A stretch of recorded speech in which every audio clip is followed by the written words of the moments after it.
नमस्कार, प्रभा साक्षी पॉडकास्ट में आप सभी का स्वागत है। आज के इस पॉडकास्ट में बात करेंगे कि काशी तमिल संगमम, मोदी का महाअभियान, क्या है बनारस का तमिल कनेक्शन। तो आइए सुनते हैं आज के इस पॉडकास्ट को। लेकिन उससे पहले अगर आपने हमारे चैनल को सब्सक्राइब नहीं किया है तो जरूर कर लें, ताकि आप रोज ऐसे ही इंटरेस्टिंग और जानकारीपूर्ण पॉडकास्ट सुन सकें।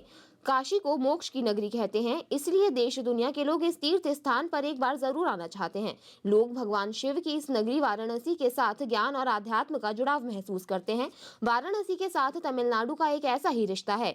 काशी और तमिलनाडु के बीच सदियों पुराने ज्ञान और प्राचीन सभ्यतागत संबंधों को फिर से तलाशने के लिए केंद्र सरकार ने काशी तमिल संगमम के दूसरे संस्करण का आयोजन किया। इससे पहले मोदी सरकार ने 17 नवंबर से 16 दिसंबर 2022 में किया था। प्रधानमंत्री मोदी ने 19 नवंबर को इस कार्यक्रम में खुद भी हिस्सा लिया था। प्रधानमंत्री मोदी ने उद्घाटन के दौरान अपने भाषण में कहा कि तमिलनाडु से काशी आने का मतलब महादेव के एक घर से दूसरे घर तक आना है।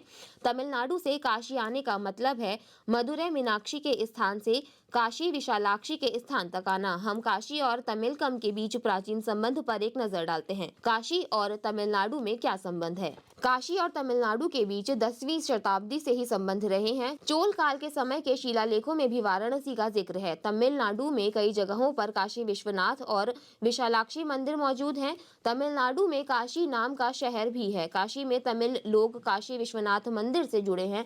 आज भी काशी के लोग धार्मिक कारणों से रामेश्वरम जाते हैं और दक्षिण भारतीय लोग काशी आते हैं। 17वीं शताब्दी में शैव कवि कुमारागुरु परार तमिलनाडु से काशी गए और वहां मठ स्थापित किया। ये मठ बाद में थंजावुर जिले में आ गए, लेकिन लोग उसे आज भी काशी मठ ही कहते हैं।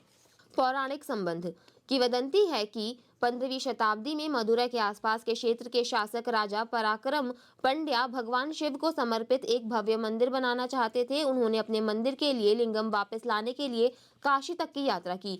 लौटते समय वह एक पेड़ के नीचे आराम करने के लिए रुके। जब उन्होंने अपनी यात्रा जारी रखने की कोशिश की तो लिंगम ले जाने वाली गाय ने अपनी जगह से हिलने से इनकार कर दिया।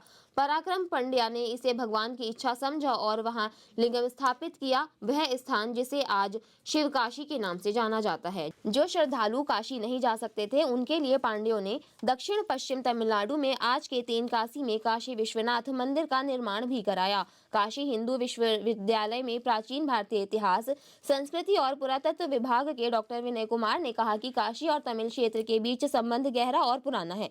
डॉक्टर कुमार ने कहा कि बहुत बाद में एक अन्य राजा अधिवीर राम पांड्यन ने काशी की तीर्थ यात्रा से लौटने के बाद 19वीं शताब्दी में तेनकासी में एक और शिव मंदिर का निर्माण कराया। थूथुकुडी जिले के संत कुमार गुरुपारा ने वाराणसी में केदार घाट और विश्वेश्वर लिंगम के अभिषेक के लिए जगह पाने के लिए काशी रियासत के साथ बातचीत की थी। उन्होंने काशी कलाबगम की रचना भी की, जो काशी पर व्याकरण कविताओं का एक संग्रह है। इस वर्ष तमिलनाडु और पुडुचेरी के लगभग 1400 गणमान्य व्यक्ति इस कार्यक्रम के लिए वाराणसी का दौरा करेंगे और कई सांस्कृतिक आदान प्रदान और प्रदर्शनियों में भाग लेंगे, जिसमें तमिलनाडु और वाराणसी की कला, संगीत, हथकरघा, हस्तशिल्प, व्यंजन और अन्य विशिष्ट उत्पादों का प्रदर्शन किया जाएगा। तमिल प्रतिनिधि मंडल का पहला जत्था, जिसमें तमिलनाडु के छात्रों का एक समूह शामिल है, 15 दिवसीय संगमम में भाग लेने के लिए रविवार को वाराणसी पहुंचा। शिक्षकों, पेशेवरों, आध्यात्मिक नेताओं, किसानों, कारीगरों, लेखकों, व्यापारियों के 6 और समूहों का भी शहर में आगमन निर्धारित है। पिछले साल के आयोजन में तमिलनाडु के लगभग 2400 लोगों को समूहों में वाराणसी ले जाया गया था, जो 8 दिनों तक चली और इसमें एक गहन स्थानीय अनुभव के अलावा अयोध्या और प्रयागराज की यात्राएं भी शामिल थी। कार्यक्रम के आधिकारिक नोट में कहा गया है कि व्यापक उद्देश्य 2 ज्ञान और सांस्कृतिक परंपराओं को करीब लाना, हमारी साझा विरासत की समझ पैदा करना और क्षेत्रों के बीच लोगों के बीच संबंधों को गहरा करना है। संगमम का प्रस्ताव करने वाले शिक्षा मंत्रालय के तहत भारतीय भाषा समिति के अध्यक्ष शिक्षाविद चामू कृष्ण शास्त्री ने 2022 में कहा था कि प्राचीन काल से विद्वान द्वारा काशी की यात्रा के बिना दक्षिणी भारत में उच्च शिक्षा पूरी नहीं मानी जाती थी। शास्त्री ने केले और कांचीपुरम से रेशम की साड़ियों और वस्त्रों का कारोबार करने वाले व्यापारियों और वास्तुशिल्प, पाक कला और अन्य प्रकार के संबंधों का भी उल्लेख किया। आज के लिए इतना ही। अगले पॉडकास्ट में किसी और मुद्दे पर देंगे आपको विस्तृत जानकारी। तब तक के लिए जुड़े रहें प्रभा साक्षी के साथ।